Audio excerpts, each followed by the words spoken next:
Bueno, gracias a todas y a todos por venir. La idea un poco de lo que planteábamos hoy es, con la excusa de la presentación de un libro, ahora pasaré un poquillo a hablar de él, poder juntarnos a reflexionar un poco colectivamente sobre los debates del movimiento feminista, sobre cuáles son los aprendizajes que podemos extraer de la experiencia previa del movimiento feminista, de qué manera podemos comprender o analizar la situación en la que nos encontramos y en ese sentido qué feminismo o qué feminismos queremos hacer la apuesta por construir, ¿no? Que parece que muchas veces en los espacios propios del movimiento como que no tenemos ese espacio para la reflexión más calmada, para encontrarnos con calma, etc. Está conmigo Justa, que nos ha hecho el favorazo de venir desde Madrid hoy. Y bueno, creo que va a ser bastante interesante poder debatirlo con ella también, como toda la trayectoria reciente del feminismo aquí en el Estado español, ¿no? Que es algo que el libro, por la procedencia de sus autoras, pues no refleja, y que es quizá como una de las cuestiones que tenemos que plantearnos nosotras haciendo activismo, haciendo feminismo aquí en el Estado. El libro, que sale ahora en castellano, 2 siglos de feminismos, es la traducción de un libro que se publica en italiano hace 1 año y pico, cuyo título original es bastante menos atrayente. Por eso decidimos cambiarlo. A ver, espero. El original es en italiano, se publica hace un poquito más de 1 año, y el título original, que quizá es ilustrativo, pero que desde luego es muy poco atractivo, venía a ser Historia de las historias del feminismo. La intención un poco... A ver... Sí. La intención un poco de las autoras es responder a una exigencia que estaba surgiendo entre una generación más joven de activistas feministas en Italia. Italia tiene un gran estallido del movimiento feminista en 2016 en torno a la creación de la plataforma Non Una Di Meno, ni una menos, después de un vacío histórico de décadas de ausencia de un movimiento feminista fuerte en Italia. El movimiento Non Una Di Meno incorpora a muchísimos sectores nuevos a la movilización, con dinámicas muy distintas, pero con algunas similitudes interesantes con lo que pasa aquí en el Estado español. Es decir, toda una generación de mujeres jóvenes que se incorpora de manera relativamente masiva al movimiento feminista, ¿no? Y que tras hacer una primera experiencia de movilización en torno al 25 de noviembre del año 2016 y a partir de la decisión de organizar la huelga de mujeres, la huelga feminista en 2017, empieza a exigir conocer qué es lo que vino antes, ¿no? Hay como toda una generación que se incorpora al movimiento feminista y que pide que se le explique qué es lo que vino antes, no partir de la nada, ¿no? Y esto es un poco como, al principio del libro, como la declaración de intenciones que se hace, parte de esto. Nosotras decíamos, en el prólogo a la edición en castellano, nosotras decíamos que las 2 autoras del libro son un poco una síntesis, una dialéctica entre ese pasado y presente del feminismo, ¿no? Como Lidia Cirilo es, digamos, una feminista que viene desde la oleada del movimiento de mujeres del 68, que estuvo activa en la segunda ola, que participó en todas las luchas por el derecho al cuerpo, etcétera, ¿no? Y que los primeros capítulos del libro están un poco también destinados a recoger como todos esos debates más históricos, más que ha habido en determinados momentos, etcétera. Y Cinzia Ruccia, que es una mujer más joven, que nace en mayor medida, digamos, en un momento en el que no hay una movilización fuerte y por tanto el desarrollo de su feminismo es muy dentro de la universidad, a partir del debate teórico y demás, y que sin embargo se incorpora de manera activa a la nueva oleada, siendo una de las convocantes, de las firmantes del manifiesto que convoca a la huelga feminista en los Estados Unidos, etcétera, ¿no? Como una síntesis entre esos entre esos dos cortes generacionales. Nosotros lo que veíamos era que, a pesar de todas las diferencias de contexto, Cynthia escribe mucho con la mirada puesta en los debates estadounidenses, porque es donde vive y donde trabaja, y el libro hace referencia a cuestiones muy concretas de la realidad italiana. Veíamos que a pesar de eso hay una serie de paralelismos que nos permiten afirmar que el libro es también de mucha utilidad para las nuevas activistas feministas aquí en el Estado español. ¿Por qué? Primero por lo que decía, porque hay toda una generación que entra de manera masiva al activismo feminista. Aquí también lo estamos viendo en el 8M, pero lo estamos viendo también en la proliferación de colectivos feministas estudiantiles y juveniles por todo el Estado, ¿no? Como prácticamente yo creo que no hay una sola universidad pública del Estado que no cuente con un colectivo feminista, con muchísimos institutos están organizando asambleas, etc., ¿no? Toda una nueva generación, como decía, que entra y que en muchas ocasiones carece de facilidades para acceder a aquellos debates que ya están hechos, a aquellas experiencias que ya se han vivido, a los errores que se han cometido, pero también a los avances y a los triunfos que se han conseguido, ¿no?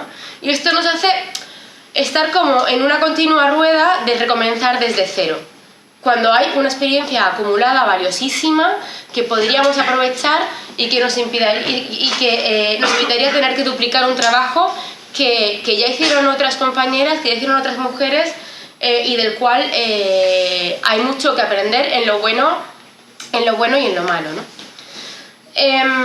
Esto quizá, como este recomenzar desde cero una y otra vez del movimiento feminista, es una de las cosas que a mí me parece como más interesante de la primera parte del libro, ¿no? Como ellas señalan que las mujeres como sujeto político no existen de manera permanente en el tiempo, sino que es un sujeto que se activa en situaciones muy concretas a nivel histórico, ¿no? A nivel social e histórico. Y ahora nos encontramos en uno de esos momentos, ¿no? Nos encontramos en uno de esos momentos en los que el nivel de violencias al que las mujeres nos estamos viendo sometidas a lo largo de todo el mundo, pero sobre todo el resquebrajamiento de las instituciones que legitiman esas violencias, está haciendo que las mujeres nos encontremos en tanto que mujeres, ¿no? Entonces, en ese sentido, es interesante volver a esto. Recordar o recomenzar desde una historia común, desde una historia colectiva que nos arme un poco para el presente que vivimos. Por entrar un poquito, porque luego yo creo que... Yo creo que justo focalizará un poco más en la realidad aquí estatal y demás. Voy a entrar un poco a contar lo que es la estructura del libro, que se basa como en una serie de debates que se han ido repitiendo a lo largo del tiempo en el movimiento feminista, pero voy a tocar también un poquillo el tema dichoso este de las olas, ¿no? Por un lado, la estructura del libro se articula en varios debates, es decir, lo que sería igualdad-diferencia, diferencia-asimilación, y a partir de eso articula cómo se han dado esos debates en diferentes momentos. Una de las cuestiones interesantes es que no es posible entender los debates que se han vivido en el movimiento feminista de manera abstracta. No es posible abordar los debates entre, por ejemplo, igualdad-diferencia de manera abstracta, solamente en el plano teórico, sino que hay que entenderlos como fruto de momentos concretos, de espacios concretos y de situaciones concretas, ¿no? Yo creo que esa es una de las claves para no comernos demasiado la cabeza con algunas de estas cuestiones, ¿no? Porque yo creo que sí que pasa ahora que cuando se vuelve a debates históricos del movimiento feminista se hace de manera descontextualizada, se hace sin ver en qué momento y en qué situaciones y lugares concretos surgen esos debates y sin ver si son estos los debates que son o no útiles para el ahora y para el aquí, ¿no? decir, no es posible entender el debate en torno a la igualdad o el debate en torno a la diferencia al margen de la historia y de los movimientos. Otra cuestión interesante que viene apareciendo es cómo los grandes momentos de ebullición feminista, tanto por, digamos, momentos de auge de la autoorganización de las mujeres, de las demandas propias, etc., como de la participación pública y política general de las mujeres, están siempre atravesando momentos generales de ebullición social, ¿no? Es decir, se hace una afirmación o algo así como que el feminismo siempre se le ha dado bien brotar en momentos de entusiasmo o revolucionario o progresista o transformador de diversa índole, ¿no? Y se habla, por ejemplo, del trabajo de las feministas ilustradas durante la Revolución Francesa, del trabajo de las mujeres a la interna de las organizaciones obreras del siglo XIX y primera mitad del siglo XX. Se habla del papel que tuvo los debates y los espacios de autoorganización de las mujeres a partir de los movimientos del 68, etc. Es decir, cómo en aquellos momentos donde se abre de verdad una posibilidad de transformación, entonces ebulle el feminismo, ¿no? Es decir,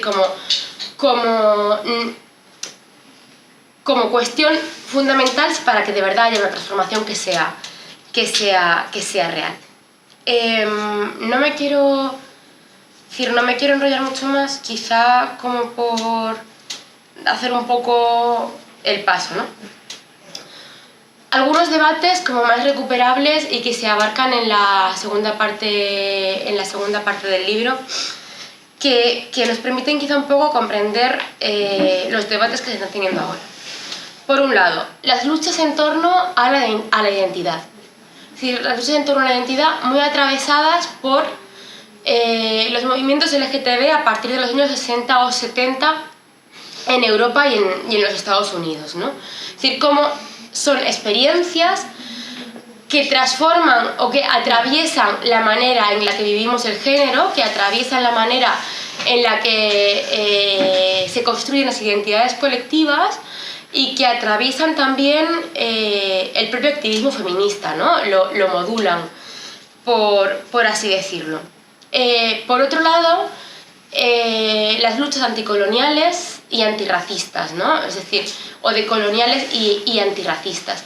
De la misma manera que lo anterior, como luchas y como movimientos que atraviesan la forma en la que se construye el género, que atraviesan la manera en la que vivimos y performamos el género, y que atraviesan también de manera fuerte los activismos feministas. Es decir, y cómo tanto la una cosa como la otra lleva a un debate que yo creo que quizá más por el lado antirracista que por el lado LGTB, pero un debate que se está recuperando hoy en día, que es el debate en torno a la autonomía de los espacios, a la fragmentación de los espacios de autoorganización y al debate integración, alianzas, asimilación. Es decir, de qué manera nos relacionamos las mujeres diversas, ¿no? Es decir, y de qué manera tejemos vínculos y nos movilizamos políticamente, es decir, tejemos vínculos que nos movilicen políticamente entre mujeres diversas, ¿no? Creo que es un debate que en el 8M se está teniendo, a raíz, entre otras cosas, de las críticas de diverso tipo realizadas pues, por mujeres de colectivos racializados, por mujeres trans, etc., donde no hay que pensar que la identidad deriva en una posición política fija y determinada, donde de hecho las críticas que están realizando mujeres racializadas, por ejemplo, son desde distintas posiciones. Es decir, esto es importante, no hay que confundir reconocer ser una identidad con sostener de manera automática una posición política, igual que no las mujeres, por el hecho de ser mujeres, sostenemos una posición política de manera determinada, ¿no? pero creo que es un debate que está muy presente y que quizás es una de las cosas que pueden salir luego, ¿no? Es decir, de qué manera, eso, tejemos las alianzas para movilizarnos políticamente. Como no puede ser a partir de la asimilación, es decir, no puede ser a partir de la exigencia de una normativización de las prácticas ni de las vidas, ¿no? Sino a partir del establecimiento de alianzas entre sujetos que nos reconocemos en parte diversos, pero con puntos de encuentro y de común, ¿no? Esto por un lado, como uno de los debates, creo, fundamentales. Por otro lado, el debate en torno a la relación del feminismo con lo que históricamente se ha venido a llamar movimiento obrero, donde ha habido siempre una tensión, el debate eterno de la doble militancia, ¿no? que digamos que es otra de las cuestiones que está volviendo quizá a reaparecer ahora mismo, a raíz de un poco de los debates de la huelga feminista, como muchas veces la estrategia de separación, es decir, la autoorganización de manera separada, no ha sido una elección de las mujeres entre varias opciones posibles, sino que ha sido algo a lo que nos hemos visto obligadas, a no encontrar espacios de organización que nos reconozcan como válidas dentro de entornos mixtos, ¿no? Es decir, como este debate sería quizá otro, pero a la vez la necesidad de establecer alianzas con todos aquellos sectores que están también implicados, como nosotros lo estamos, en una defensa de la vida y en una defensa de la reproducción social, ¿no? Es decir, como ese debate quizás sería otro. Y bueno, lo dejo aquí y nada. Bueno, pues muchísimas gracias, Julia, Anticapitalistas, por haber editado el libro, que me parece que tiene mucho interés, y por organizar este acto. Quiero deciros que la verdad que me emociona un poco estar aquí, porque la última vez que estuve fue en enero, que fue cuando se convocó desde este local, donde pasábamos un frío horroroso, a diferencia de ahora, la huelga feminista, que fue la huelga feminista de 2018 y que ha sentado un precedente. Entonces, es verdad que, claro, tenemos a veces, ¿no?, como ese desapego de lo inmediato, pero en realidad esto pasará como un lugar de memoria colectiva feminista, ¿no? O sea, eso hay que darle también su importancia. Entonces también me emociona un poco, y voy a aguantar con el jersey solo de pensar en el frío que pasamos entonces. Bueno, yo creo que una de las cosas interesantes del libro es que establece una relación entre la teoría y la práctica, ¿no? En el sentido de que desde la práctica tenemos la capacidad de ver hasta qué punto las categorías, los análisis y las teorías que se formulan son realmente útiles para el activismo, para la práctica política de transformación de la realidad, de la vida de las mujeres, teniendo en cuenta que desde el activismo también se hace teoría, no se hace teoría, conocimiento académico, pero se formula conocimiento, ¿no? Desde las organizaciones feministas, desde el trabajo y el pensamiento colectivo que generamos, ¿no? De hecho, ahora todo el mundo mucha gente, ¿no?, escribiendo sobre lo que ha sido todo el proceso, lo que fue la huelga del 2018, porque establece muchos parámetros, ¿no?, para analizar digamos la fuerza de la acción feminista, ¿no? Entonces yo creo que eso es muy importante. La otra cosa, decía Julia, ¿no?, digamos, se analiza mucho a partir de dos realidades, que es la realidad en Estados Unidos y la realidad en Italia, y eso también es interesante porque permite comprender la importancia de hacer análisis y tener un conocimiento situado, es decir, porque permite establecer las diferencias, ¿no? A lo largo del libro pues hay cosas que han sucedido, que han tenido relevancia en un país que aquí no la ha tenido de la misma forma, con lo cual también es importante por ver por qué aquí sí ha tenido relevancia algunas cosas, algunos debates, algunas propuestas y no otras. Para empezar, nos permite entender cómo el movimiento feminista en el Estado español, a diferencia del movimiento feminista del mundo anglosajón, y particularmente de Estados Unidos, no surge, surge sin tener ningún tipo de vínculo con un feminismo liberal. porque el feminismo del Estado español sale en el contexto del paso de una dictadura a una democracia por definir, y lo que se plantea el feminismo en ese momento es la necesidad de transformar absolutamente todo. Las relaciones personales, las estructuras, las instituciones, el modelo económico, absolutamente todo. O sea, con una voluntad de transformación social profunda. Eso no tiene nada que ver con ningún planteamiento liberal, absolutamente nada. Ya eso nos sitúa de una forma distinta y bueno, no es una cosa menor, ¿no? O sea, tiene que ver con nuestra genealogía bien cercana, ¿no? Y marca un tipo de feminismo particular, diferente en el Estado español, ¿no? Hay que tener en cuenta cuando, por ejemplo, en 1946 o 50, no recuerdo bien, Simone de Beauvoir escribe El segundo sexo. Aquí estaban las mujeres que vivían entonces sometidas a los preceptos del nacionalcatolicismo. O sea, que lo del segundo sexo, ¿no?, era como el sexo de los ángeles, o sea, algo como imposible, ¿no?, de pensar, de que se pudiera extender ese tipo de pensamiento. Entonces, eso también marca un poco digamos, el propio recorrido de que hace el feminismo en el terreno de las ideas, ¿no?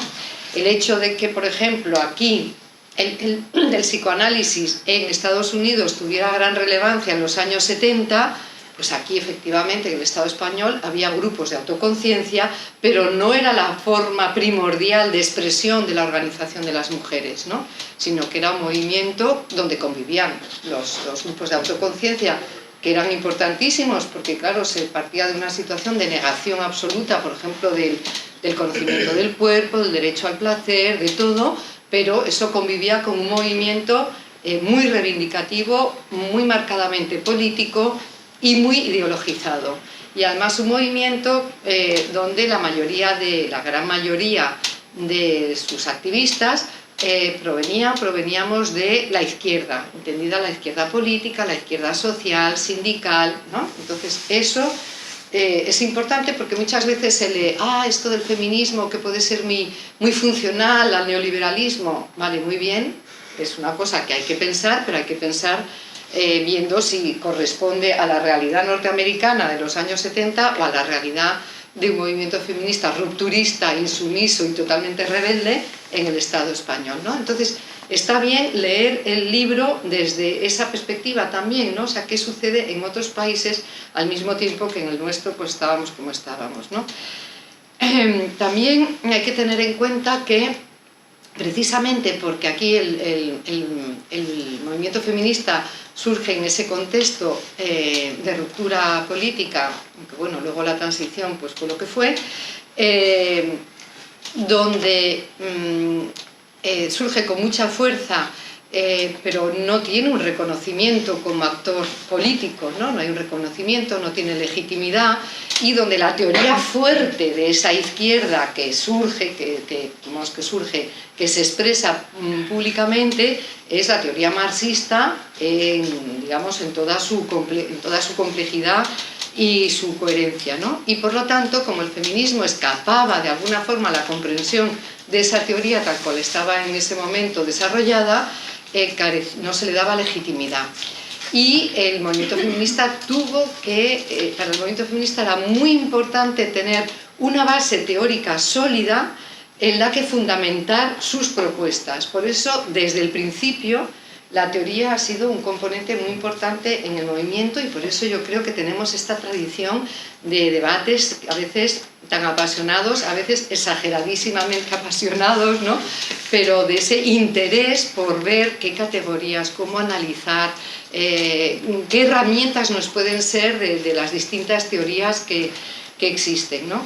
Entonces eso también es una cosa como muy completa, que explica también el feminismo como es ahora, ¿no?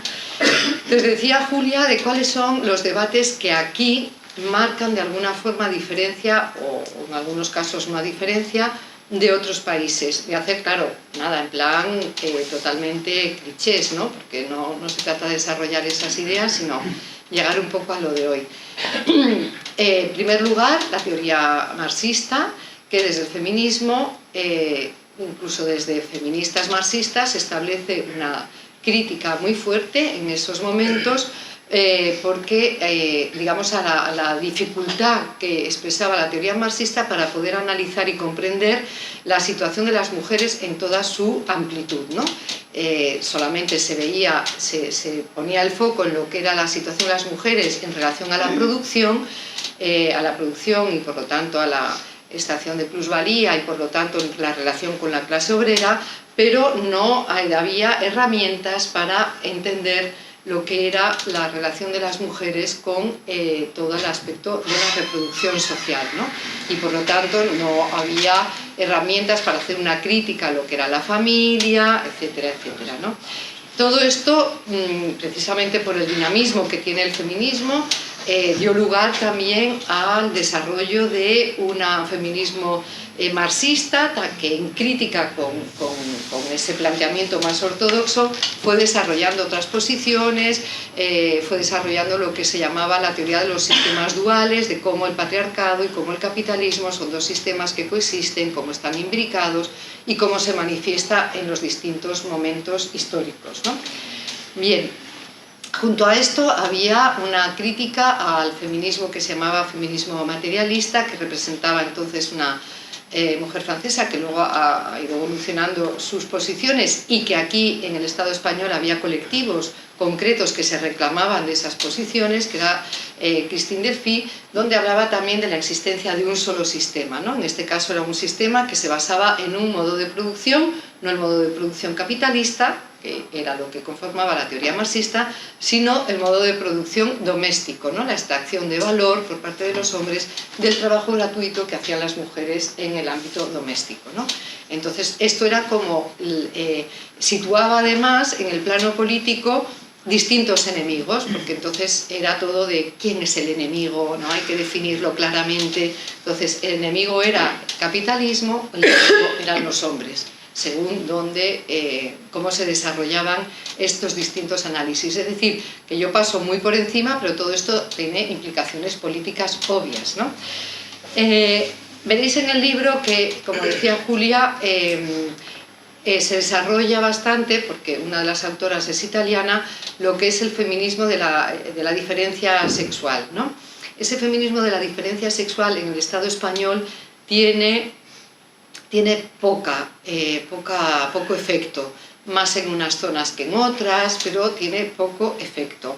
Y fundamentalmente tiene más impacto no en su planteamiento más teórico, filosófico, que es muy complejo, no puedo resumir ahora aquí, en el libro se explica algo, sino en sus aspectos políticos, a partir de un libro, que es un libro que está traducido al castellano, que es el libro No creas tener derechos, de la Librería de Mujeres de Milán, donde lo que se explica, y ya digo, estoy simplificando muchísimo, es que, digamos, una postura contra la política de los derechos, que es la política que desarrolla el feminismo de la igualdad. El feminismo de la igualdad, del que yo provengo, con todas las evoluciones posteriores, pero que es el feminismo que emerge hegemónicamente después de la dictadura, ¿no?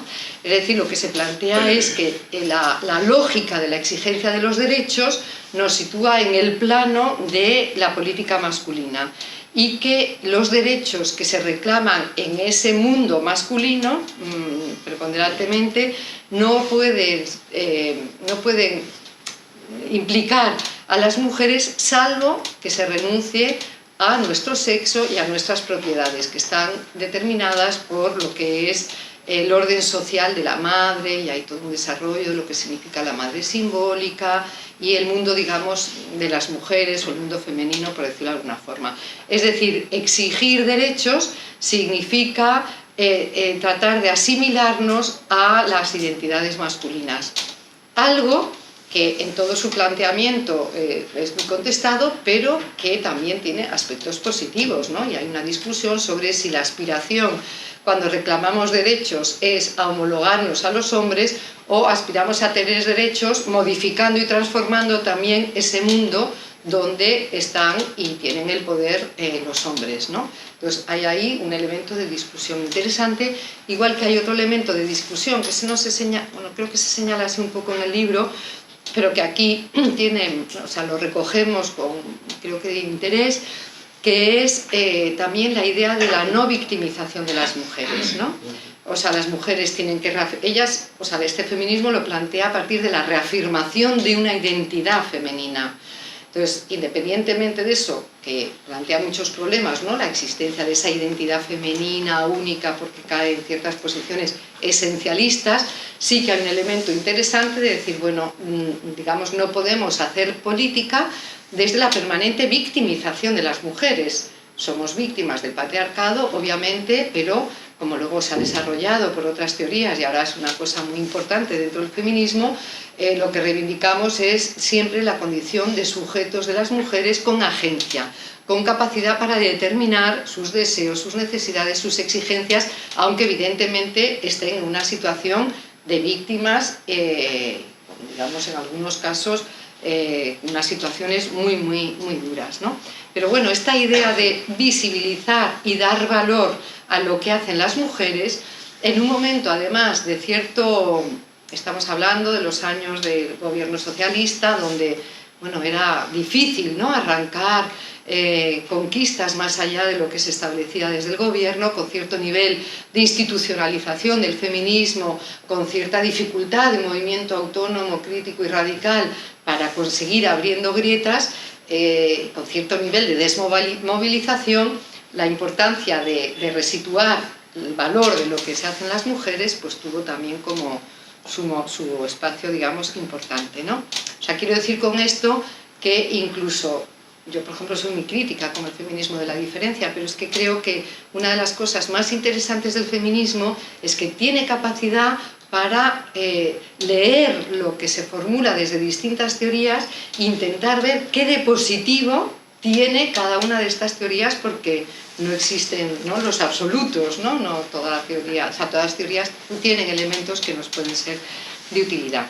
Bien, así como yo creo que el feminismo de la diferencia tuvo cierto impacto, pero no fue un impacto muy determinante, sin embargo, ¿sí avísame por si no? No, estaba mirándolo justo, pero... Sin embargo, sí tiene mucho impacto, y creo que tiene que ver también con algo de la actualidad, lo que es el feminismo llamado, grosso modo, el feminismo cultural. Es decir, es un feminismo que se expresa en los años 80, fundamentalmente a partir de autoras, y bueno, como el movimiento, ¿no?, en Estados Unidos, muy vinculado a los debates sobre la violencia, que casualmente ahora también, ¿no?, es un debate un tema muy importante, y que pone otra vez en el centro lo que son las concepciones sobre la sexualidad. Diréis, pues no me suena nada. Bueno, ahora vamos a ver algunas cosas que nos pueden situar en el debate actual, pero tener en cuenta que, por ejemplo, si yo antes decía, ¿no?, es muy importante hacer como análisis contextualizados. Bueno, este debate, que tiene que ver con los temas de prostitución, de pornografía, ahí es nada, ¿no? O sea, los debatones que hay ahora, produjo un debate muy fuerte y una ruptura en las jornadas feministas que organiza la Coordinadora Estatal de Organizaciones Feministas en 1988, que se hicieron en Santiago de Compostela, que fueron precisamente sobre la violencia machista, ¿no? Bien, este feminismo cultural, voy a decir así, algunas ideas también simplificando, ya lo siento, lo que plantea es que el núcleo fundamental de la presión de las mujeres es lo que hace referencia a la sexualidad, es a una sexualidad de los hombres considerados como una categoría unitaria y una sexualidad también, por lo tanto, homogénea más o menos, ¿no?, y una sexualidad de naturaleza violenta, porque por eso es la base de la opresión, ¿no?, porque es, digamos, como dos sexualidades completamente antagónicas, la sexualidad de las mujeres y de los hombres. Hacen una crítica a la heterosexualidad, no la consideran como una preferencia sexual de las mujeres, sino como una relación de dominación de los hombres hacia las mujeres. Por eso se cuestiona la heterosexualidad como, digamos, más que se cuestiona, se considera que las mujeres heterosexuales son víctimas o colaboradoras de los hombres. Hay toda una idea sobre lo que es el lesbianismo, pero no voy a entrar en eso. Y se acuña la idea del sadismo cultural, es decir, de un conjunto de prácticas sociales que propugnan la violencia sexual, ¿no? Y ahí se sitúa la pornografía, la prostitución como prácticas de esa idea, ¿no? Junto a esto, que están, digamos, hay teóricas que imagino que os sonarán, como Andrea Dworkin, Kathleen Barry, Adrienne Rich, se desarrolla otra idea que también tiene una expresión en ese momento y también en los debates sobre la sexualidad ahora mismo, que no tiene, digamos, una teoría así unificada, pero que la representan mujeres como Carol Vance o Gail Peterson, bueno, algunas otras mujeres, donde lo que se plantea que es, uno, que la sexualidad femenina, al igual que la sexualidad masculina, son construcciones sociales, y como tales construcciones sociales son transformables y transformadas, que la experiencia sexual de las mujeres no se puede valorar como una experiencia única de las mujeres como víctimas del dominio sexual masculino, porque la experiencia sexual de las mujeres es vivida de una forma ambivalente, como peligro y como represión, pero también como un espacio de exploración y de placer, ¿no? Y por lo tanto se plantea que la política feminista en relación a la sexualidad, que es lo que también yo, por ejemplo, planteo en la situación actual, tiene que verse en las dos facetas, ¿no? En la faceta de todo lo que tiene que ver con la violencia sexual, pero también en la otra cara de la moneda, que es todo lo que tiene que ver con la exploración sexual, con la reivindicación del placer y del deseo sexual de las mujeres, ¿no? Bueno, esto, como veis, apunta, ¿no? O sea, lo que he dicho apunta a cosas que tienen que ver con algunos de los debates actuales, ¿no? Bien, por supuesto que hay muchas teóricas en el Estado español que han formulado líneas de pensamiento que no se engloban en estas corrientes.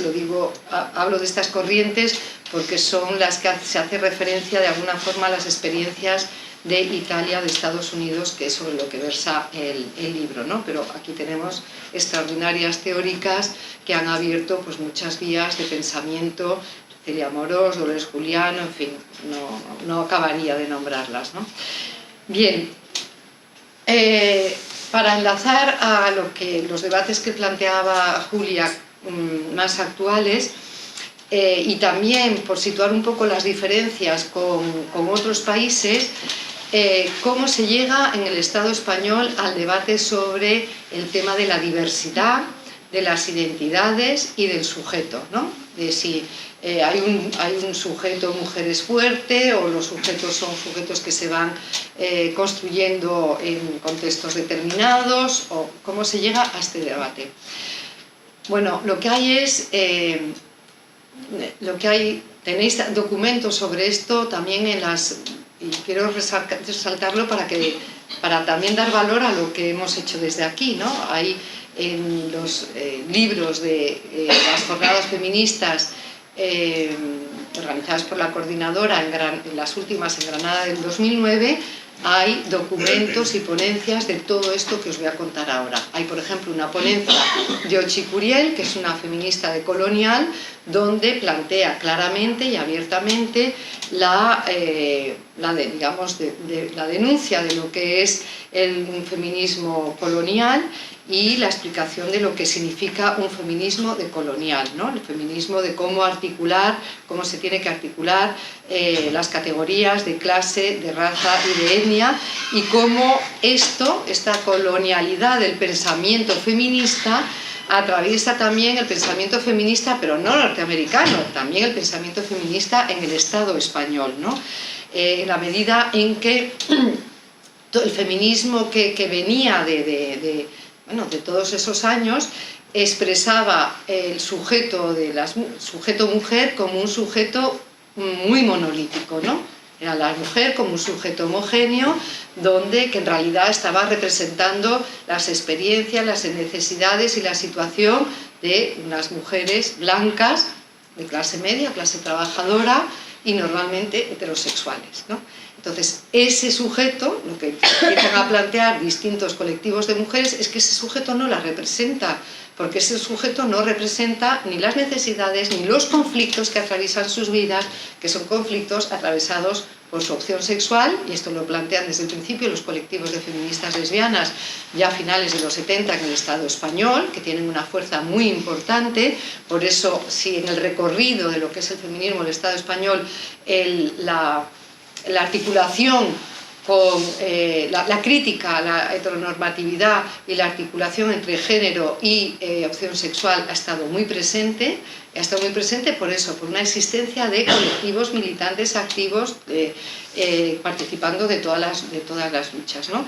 Y también a partir, lo que decía, de críticas como las que hacen estas mujeres, que vienen también a situar digamos, las mujeres migrantes como sujetos políticos, ¿no?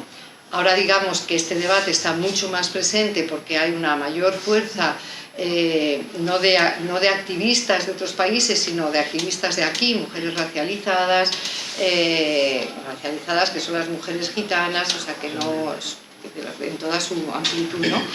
Entonces, lo que se cuestiona precisamente por parte de todos estos colectivos es el sujeto único del feminismo, como un sujeto eurocéntrico y como un sujeto además colonial y heterosexual, ¿no?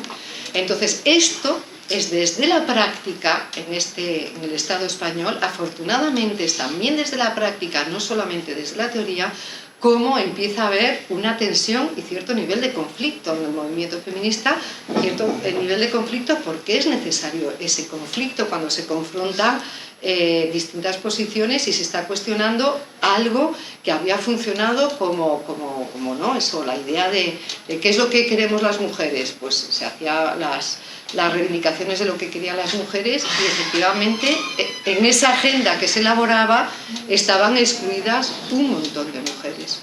Entonces esa es cómo se empieza a plantear en el Estado español la discusión sobre lo que luego llamaremos la diversidad o la interseccionalidad, la idea de que las mujeres estamos atravesadas a partir de todo esto, ¿no? Atravesadas por otras categorías sociales que generan otras relaciones de poder, no solamente las de género entre hombres y mujeres. Y es importante hablar de relaciones de poder, no es que estemos hablando de algo imaginario, sino relaciones de poder en función de la clase, en función de ser migrante o no serlo, de ser racializada o no serlo, en función de la edad, de la opción sexual o de la identidad de género. Y entonces aquí estamos un poco en el reto también que tenemos en la actualidad, ¿no? Cómo articular un movimiento feminista potente que hable de un nosotras como colectivo sin que ese nosotras signifique invisibilizar algunas, ¿no? Y que ese nosotras sea tan nosotras de unas como de otras, ¿no? Y es parte como digo, del debate que hay ahora mismo. ¿Qué es lo que yo creo que ha puesto, por aterrizarlo ya y con esto acabo, qué es lo que de todo esto, qué es lo que ha puesto sobre la mesa o lo que ha explicado el 8 de marzo?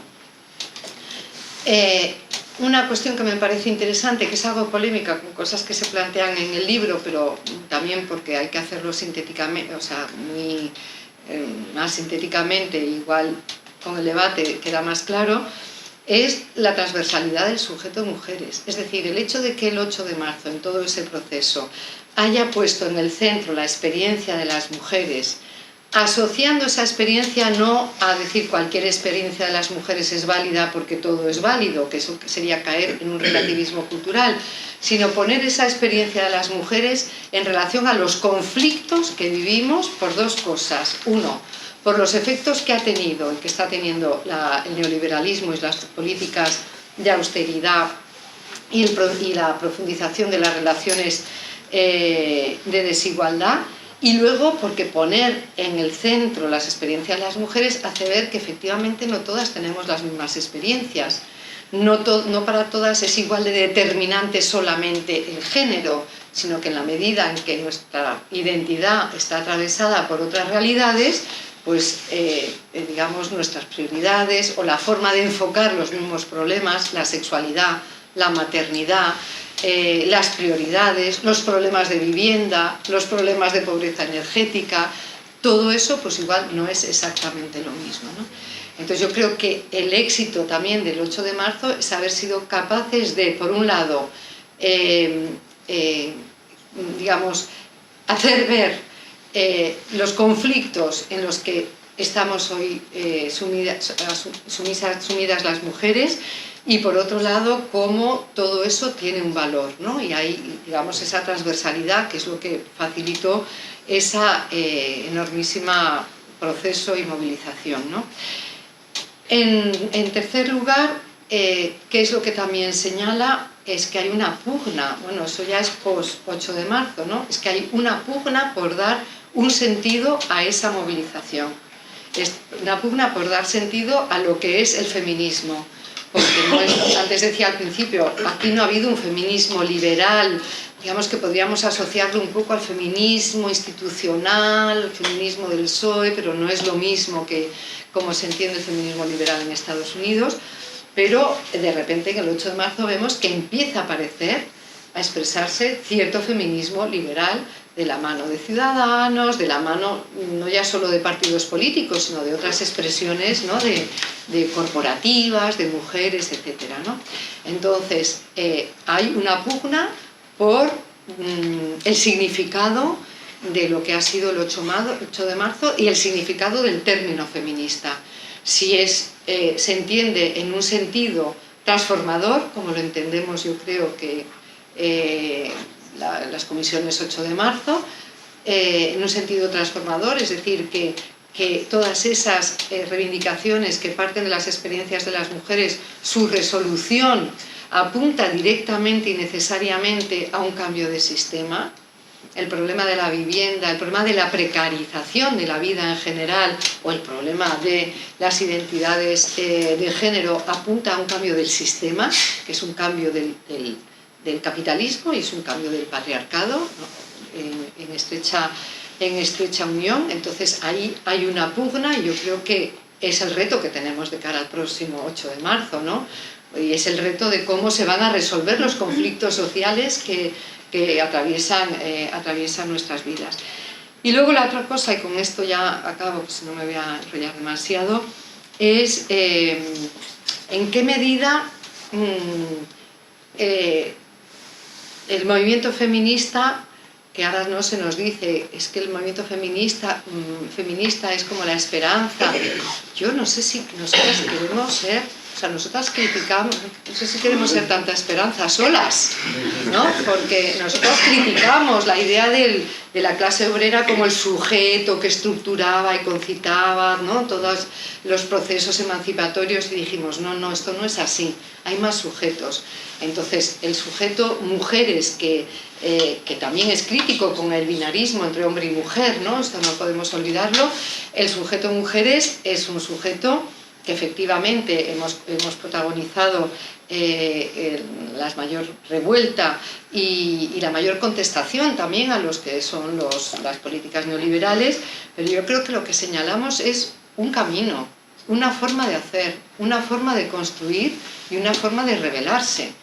No señalamos el que tiene que ser a partir de nuestro movimiento, del movimiento feminista, porque lo que nosotras hemos hecho, es decir, es que lo tienen que hacer todos los movimientos, plantearse cómo conseguir movilizar a partir de las reivindicaciones o los problemas que se plantean, digamos, que articulan los distintos movimientos. Es decir, que nosotras no planteamos, no teorizamos el género.